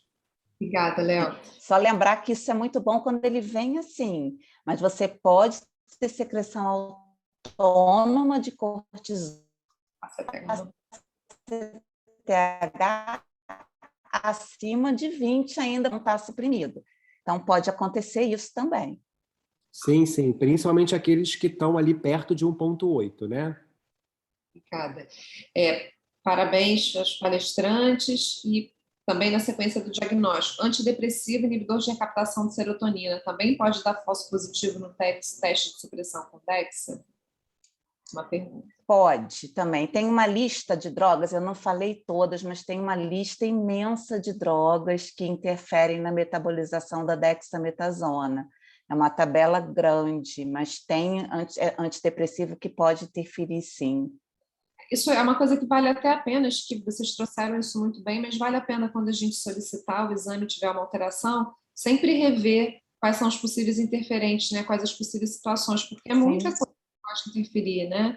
E é um diagnóstico, enfim, que é um diagnóstico que é difícil de fazer, então é sempre bom saber que existe e consultar a lista, né? Isso é importante.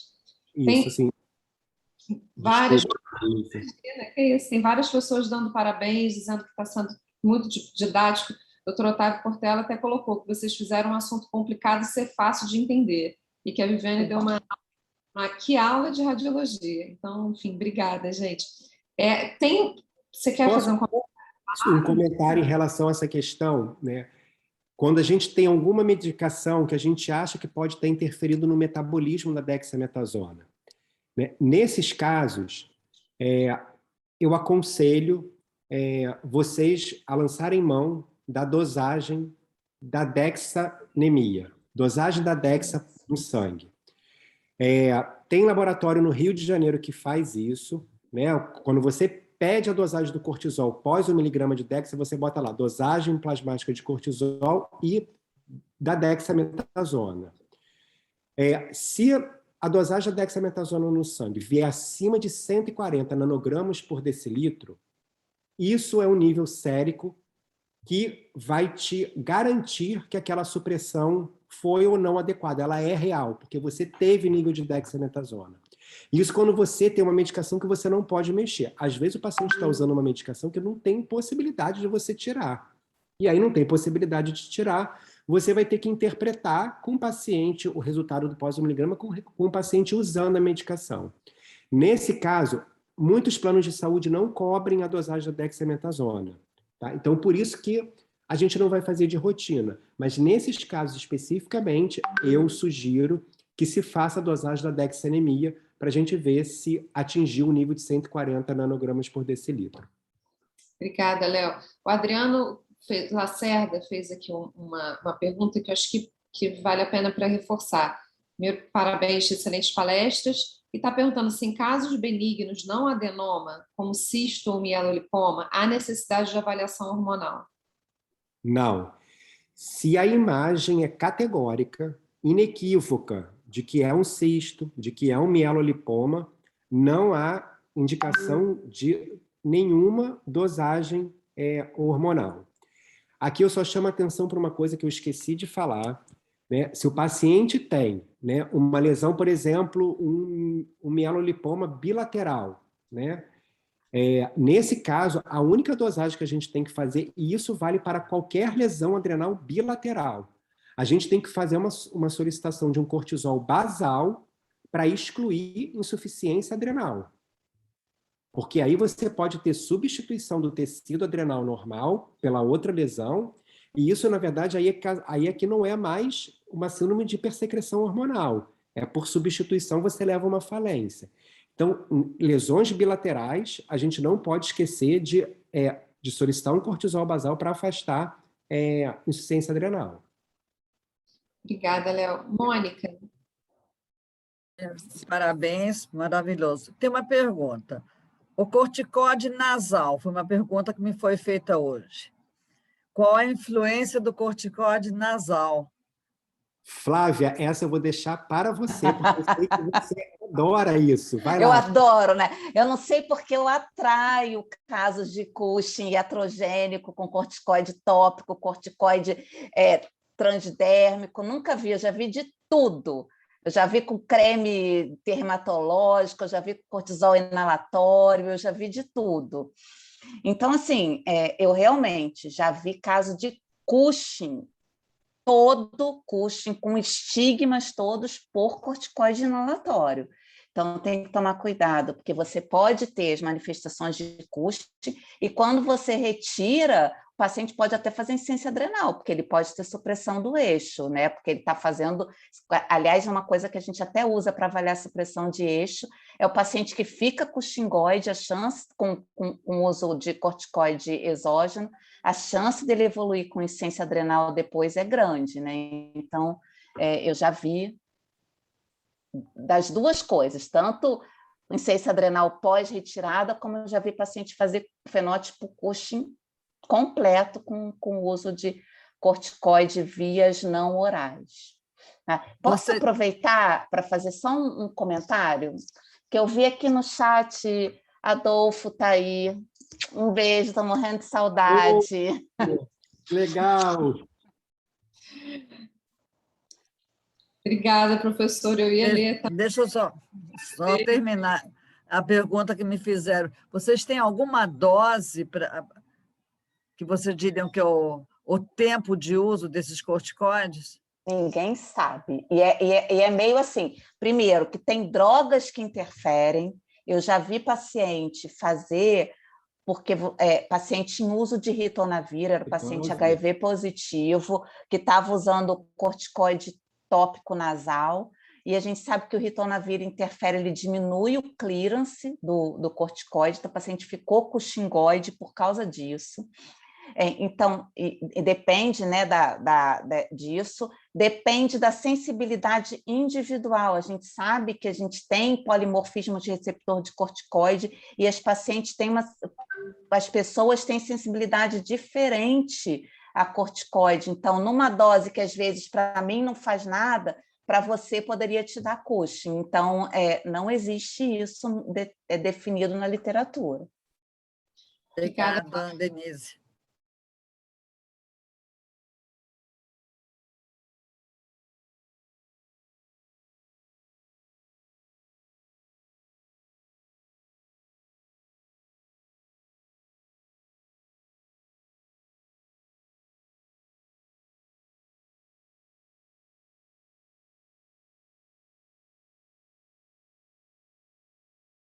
Saudade de você. Na verdade, o tratamento clínico é o tratamento clínico das comorbidades, né? Então, otimizar o tratamento da hipertensão, do diabetes, da dislipidemia, da obesidade.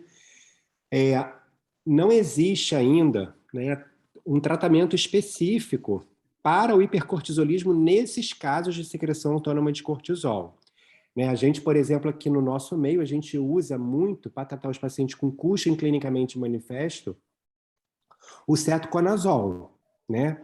A gente sabe que é off-label para o Cushing, mas a gente usa, né? Aqui a gente não tem outras medicações como tem lá fora, como a metirapona, por exemplo, enfim. O mitotano a gente deixa reservado para os pacientes com carcinoma. Então, a gente não tem dados, né, sobre o uso do cetoconazol nesses pacientes com secreção autônoma de cortisol. Se eu não me engano, a Unifesp parece que eles têm algum protocolo que eles estão usando para alguns pacientes o cetoconazol. A gente espera que a gente tenha esses dados publicados aí para a gente poder ver qual é o impacto do tratamento específico do hipercortisolismo subclínico.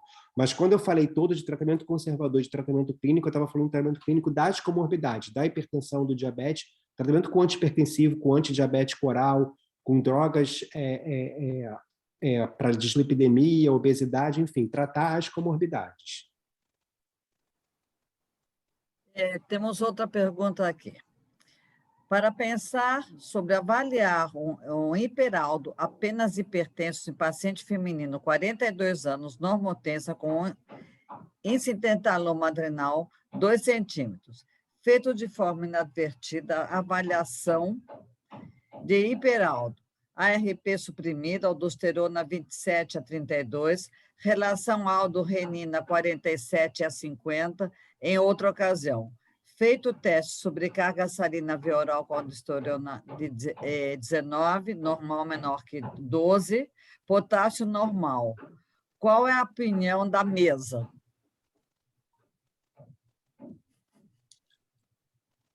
Fala aí, Léo, depois eu comento também.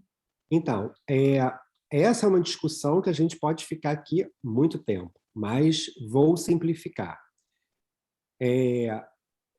no momento, a gente foi um equívoco começar a investigação de Hiperaldo, mas a gente acabou de ser surpreendido por um screening positivo e por um teste confirmatório que confirmou Hiperaldo, né? Então, assim, se as dosagens, né, foram feitas todas sem nenhuma condição pré-analítica que pudesse interferir nessas dosagens, se elas estão todas corretas, se o teste confirmatório foi absolutamente correto, eu não sei qual é a idade da paciente. Qual é a idade da paciente? 42 anos. 42 anos. E ela tem essa lesão antes dos 40 anos de idade. Em tese, essa paciente tem uma lesão de um lado só e a outra adrenal é absolutamente normal. Essa paciente tem um diagnóstico de Hiperaldo, né? Mas, de novo, eu acho que tem que rever, porque é uma paciente que, pelo que eu entendi, nem hipertensa a paciente é. Então, tem que ver se essa renina está suprimida, se não tem nenhum interferente, o paciente não está usando nada, não tem nada que esteja suprimindo essa renina, e como é que foi feito esse teste confirmatório, porque no mínimo estranho uma paciente normotensa ter uma aldo tão alta, uma renina tão suprimida, e uma aldo tão alta num teste confirmatório, que é o que a gente não espera de jeito nenhum. Flávia, você quer completar? Não, eu ia só perguntar uma coisa, essa paciente é normotensa só no ambulatório, ela já fez mapa para a gente ver se ela, de repente, não fica hipertensa, ou isso já foi avaliado? Não me disseram, Flávia, não sei te dizer. Escuta, vocês poderiam fazer as considerações finais, Léo, Flavinha e Vivi? Vamos às considerações finais? Vamos, vou falar bem rapidamente. Primeiro, mais uma vez, Mônica, Denise, Edna, agradecer pelo carinho de vocês sempre quando nos convidam para dar essa aula. Muitíssimo obrigado, é sempre um prazer, uma honra estar aqui. Conheci a Viviane, que eu não conhecia, já tinha ouvido falar da Viviane pela minha aluna, pela Marcela. Então, foi muito bom estar aqui. Eu não vou voltar mais no assunto da aula, porque acho que a gente já falou bastante. Só mesmo agradecer a vocês, o Samaritano, e, obviamente, a todo mundo que até 9h15 da noite está aqui nos assistindo, nos prestigiando nessa sessão clínica. Gente, muitíssimo obrigado a vocês e um abraço. Gente, eu faço minhas as palavras do Léo, estou super feliz de estar aqui de novo, é sempre um prazer. Queria agradecer muito vocês convidarem de novo. Então, sempre que quiserem, estarei aqui. Quero voltar a ser presencial para todo mundo bater papo, conversar. E queria dizer para vocês que sempre achei muito bom conhecer Viviane também e tudo, e queria saber se vocês gostaram desse modelo que a gente fez, porque quando a gente comecei a conversar com o Léo, falei, vamos fazer diferente? Vamos fazer uma coisa bate-bola, fazer mais dinâmico, para ver se fica mais interessante? Então, eu queria saber de vocês até se vocês gostaram, espero que sim, e passar a palavra para a Viviane agora. É um modelo que as pessoas gostam muito. Eu acho esse modelo muito bom. As pessoas gostam muito desse modelo, desse bate e volta. Muito obrigada, Viviane. Gente, eu gostaria muitíssimo de agradecer. É uma felicidade para mim sempre estar em reuniões de especialidades. Eu me sinto cumprindo o meu papel mesmo de médica, porque o meu papel é realmente auxiliar, né, os médicos assistentes. Eu não tenho contato com o paciente, meu contato é com vocês, e é sempre uma alegria. Então, podem me convidar sempre.